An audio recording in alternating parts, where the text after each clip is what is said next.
Hi, I'm Reagan Harris. I'm a junior in the new college studying urban planning and community development, and I'm from Duncanville, Alabama. Hi, I'm Tegan Matthey. I'm a senior studying environmental science on the STEM to MBA path, and I'm from Chicago. We're super excited to have both of these speakers here today. If you wanted to introduce yourselves. Yeah, thank you. I'm Matt Womble, Executive Director of the Alabama Water Institute at the University of Alabama. And I'm Mike Gamalian. I'm the Director of the Global Water Security Center here at the university. Awesome. Again, thank you so much for being here today. We just have a few questions for you, and the first one is, how was Senator Shelby involved in bringing water programs and facilities to the University of Alabama? Yeah, it's a great question, and it's going to be a great legacy item for the Senator. I would say much more than involved. He was instrumental in building the water apparatus that exists at the University of Alabama and to what it has become today. And today, University of Alabama is home to the most unique collection of research assets from the federal side and the academic side on water research.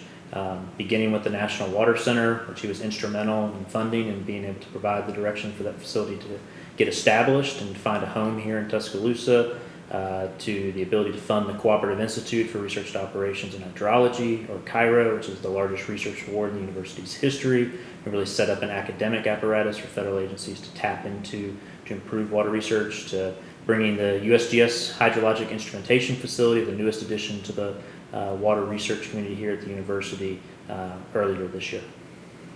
Perfect. And what is the significance of those programs to the university, state, and country, and how do you see that impacting the future? The ability to co-locate assets around water science. So effectively what has been built at the university is you have the national centerpiece for forecasting and prediction of water with NOAA's National Water Center.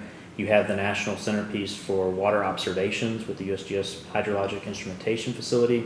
And then you have a National Center of Excellence or of Water Science and Research with the Alabama Water Institute and its research entities, the Cooperative Institute for Research and Operations and Hydrology, Mike Center, the Global Water Security Center, and our Conserve Research Group, in addition to the hundreds of faculty from the University of Alabama and beyond with partner institutions that we're able to bring to bear to support the federal agencies that we're doing. And really what that will what that will involve and lead to is the ability to produce and operationalize research. So taking research that's happening in the academic space, be able to take that research across the fence and operationalize it to where the products and services that are being delivered to people, communities, governments are better forecasts, better products.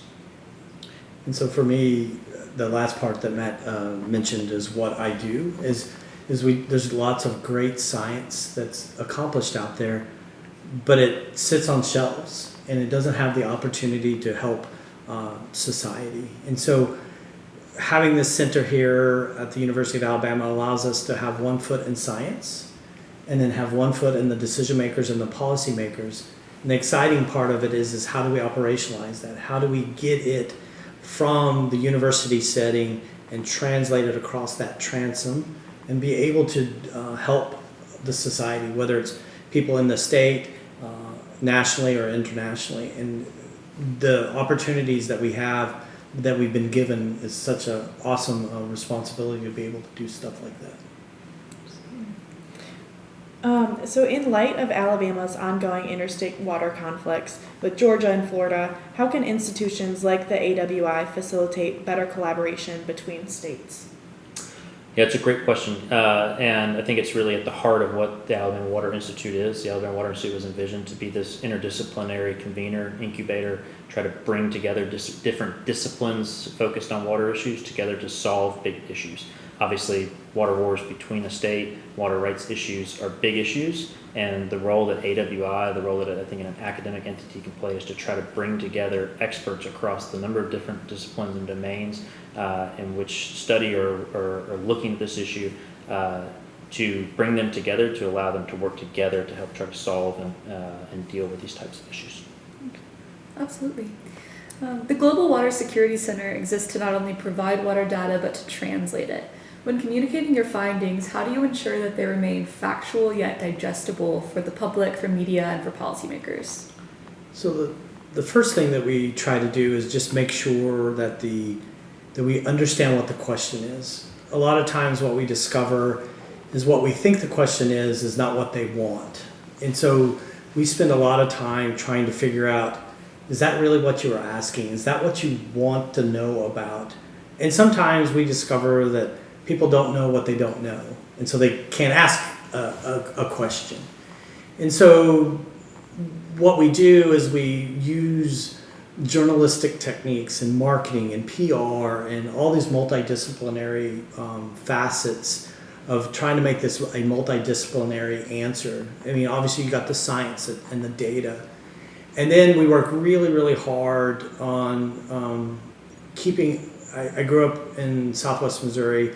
We have a keep it simple, stupid KISS principle, right? And what we do is we try to keep it down so that I tell my folks, if your grandma can understand it, then everybody can understand it. And so we work really hard, and we spend a lot of time making sure that there's not big fancy words that nobody understands or other things, and it's in a plain language. The other technique that we try to do is what we call a bottom line up front. And that's literally, if you had no other time to read, if you read that one sentence, then you get the grasp of the issue that it's having. So we spend a lot of time making sure that across the broad spectrum, how we communicate, how we build our graphs and all those different items, we spend a lot of time making sure. And then we also have user feedbacks and surveys and say, did we get it? Did you understand it? And then we incorporate those feedbacks back in. So it's always a constant moving, changing thing to make sure that we hit the target. Because sometimes we only have one opportunity, and we got to try to get it right that one opportunity. Absolutely. Well, thank you both so much for being here. We're thankful that the scholars got to hear from you both today, and we're thankful for what you're doing for the state of Alabama. Absolutely. I think we all learned a lot today. Thank you so much. Thank you for having us. Thank you for having us.